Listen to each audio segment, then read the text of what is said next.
Hi guys, welcome back to my new video. So आज हम बात करने वाले हैं जिन्वू के सबसे पावरफुल एबिलिटी शैडो एक्सट्रैक्शन के बारे में, जिसका यूज़ करके जिन्वू मरे हुए या जिंदा ह्यूमंस और मॉन्स्टर्स को अपना शैडो सोल्जर बना सकता है।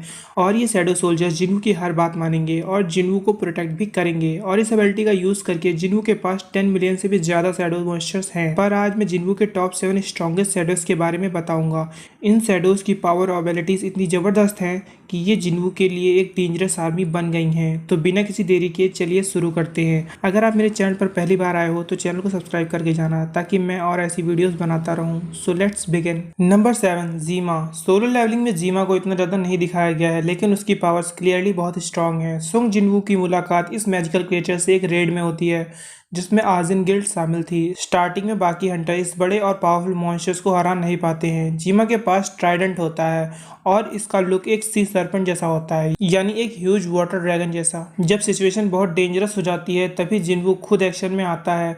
वो अकेले ही जीमा को हरा देता है और फिर उसे अपनी शैडो आर्मी में एक शैडो मिनियन बना लेता है। फाइट के बाद जिन्वू को यह भी पता चलता है कि जिन्वू के पास साइज चेंज करने की एबिलिटी है, यानी वो छोटा या बड़ा हो सकता है अपनी मैजिकल पावर से। इसी खास पावर की वजह से जीमा जिन्वू की शैडो आर्मी में एक बहुत ही पावरफुल और इम्पोर्टेंट शैडो बन जाता है।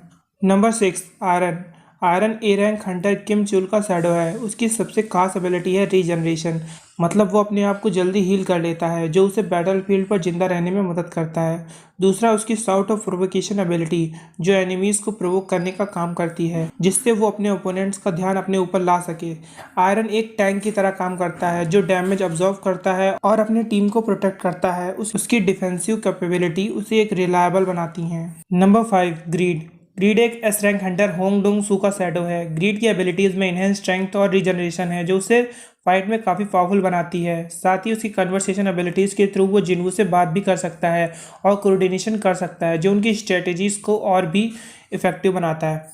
ग्रीड पहले जिन्वू का दुश्मन था, लेकिन बाद में जब जिन्वू उसको अपना शैडो बना लेता है तब उनके बीच में ये खत्म हो जाता है, और जिसके बाद उन दोनों के बीच में दोस्ती हो जाती है और ट्रस्ट बन जाता है। Number 4, tusk. टस्क पहले हाई ऑक्स का लीडर था और जब वो अपनी शैडो में ट्रांसफॉर्म हुआ तब उसकी पावर्स और भी बढ़ गई। टस्क का सबसे बड़ा स्ट्रेंथ है उसकी ग्रेविटी मैजिक और हैम ऑफ फ्रेंजी, जो एनिमीज को अटैक करने के लिए यूज़ किए जाते हैं। इसके अलावा हैम ऑफ प्रोटेक्शन और रीजनरेशन उसे डिफेंसिव और हीलिंग कैपेबिलिटीज़ भी देते हैं, जो किसी भी बैटल में यूज़फुल होते हैं। टस्क की लीडरशिप क्वालिटी और टैक्टिकल स्किल उसे एक इफेक्टिव कमांडर बनाते हैं। नंबर 3, बेरू। बेरू जो पहले आर्न किंग था, और इस बैटल को आप सभी ने सोलो लेवलिंग सीजन 2 एपिसोड 12 में देखा था, जहां पर जिन्वू उस बैटल को आसानी से जीत जाता है और फिर जिन्वू आर्न किंग का समन करता है और एक बहुत ही पावरफुल शैडो बन जाता है। उसके पास इमेंस स्पीड और इमेंस स्ट्रेंथ है, जो उसे किसी भी एनिमी को इजीली डिफीट करने में मदद करता है। उसकी रीजनरेशन और हीलिंग मैजिक एबिलिटीज़ उसको और भी पावरफुल बनाती हैं।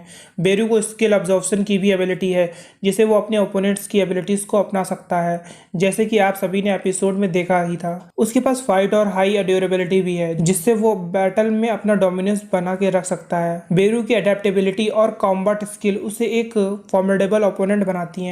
Number 2, egress. इग्रेस एक रेड नाइट है जो पहले जिन्वू के साथ एक बॉस रूप में फाइट कर चुका है। इग्रेस की सबसे बड़ी स्ट्रेंथ है उसकी इमेंस स्ट्रेंथ और टेलीकाइनेसिस, जो उसे ऑब्जेक्ट को कंट्रोल करने और एनिमीज को मैनिपुलेट करने की एबिलिटी देती है। उसकी रीजनरेशन एबिलिटी उसे बार बार वापस से लड़ने का मौका देती है। इग्रेस मार्शल रैंक तक पहुंचने के बाद अपने आप को एक लीडर और प्रोटेक्टर समझता है, जो अपनी टीम के लिए हमेशा तैयार रहता है। अब आप सभी ये सोच रहे होंगे कि बेरू 3 पे और इग्रेस 2 पे ऐसा क्यों?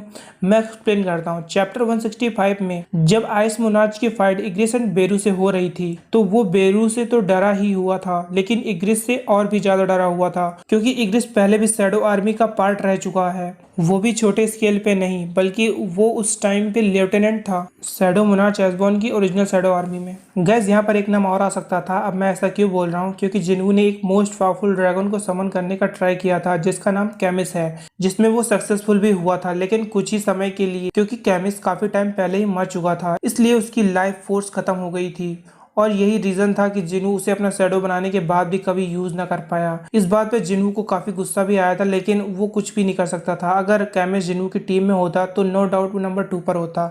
अगर आप सभी कैमिस के बारे में और भी ज्यादा जानना चाहते हो तो कमेंट सेक्शन में बताइएगा, मैं इसके ऊपर डिटेल वीडियो बना दूंगा। नंबर 1, बैलियन। बैलियन एसबॉर्न का राइट हैंड वॉरियर था और उसकी रिजरेक्शन के बाद वो जिनू का सबसे पावरफुल शैडो बन गया। बैलियन की इमेंस ड्यूरेबिलिटी और कोलोसल स्ट्रेंथ उसे एक अनबीटेबल फोर्स बनाते हैं। वो अपने रीजनरेशन के थ्रू कभी भी हील हो सकता है और उसका इमेंस स्पीड उसे बैटल में एक एज देता है। जब बैलियन ने बेरू को हराया था तब उसने अपनी ट्रू पावर्स को दिखाया। बैलियन एक नेचुरल लीडर है और अपनी पुरानी आर्मी के साथ जिन्हू को सपोर्ट करता है, जो उनकी विक्ट्री के चांसेस को और भी ज़्यादा बढ़ाता है। तो दोस्तों ये थे सोलो लेवलिंग के टॉप 7 स्ट्रॉन्गेस्ट शैडोज। हर एक शैडोज की अपनी यूनिक एबिलिटी और पावर्स हैं जो जिन्हू की आर्मी को अनबीटेबल बनाती हैं। अगर आपको ये वीडियो पसंद आई हो तो लाइक और सब्सक्राइब जरूर करें। अगर आप चाहते हैं कि मैं इस पर और भी डिटेल में वीडियो बनाऊँ तो कमेंट सेक्शन में एक बार जरूर बताइएगा। मैं इस पर और भी ज़्यादा डिटेल जिसमें मैं टॉप 15 शैडोज को लूँगा, तो प्लीज़ आप कमेंट में बताइएगा ताकि मैं एक और ऐसी वीडियो बना सकूँ। तो आज के लिए इतना ही, मिलते हैं नेक्स्ट वीडियो में, तब तक के लिए बाय।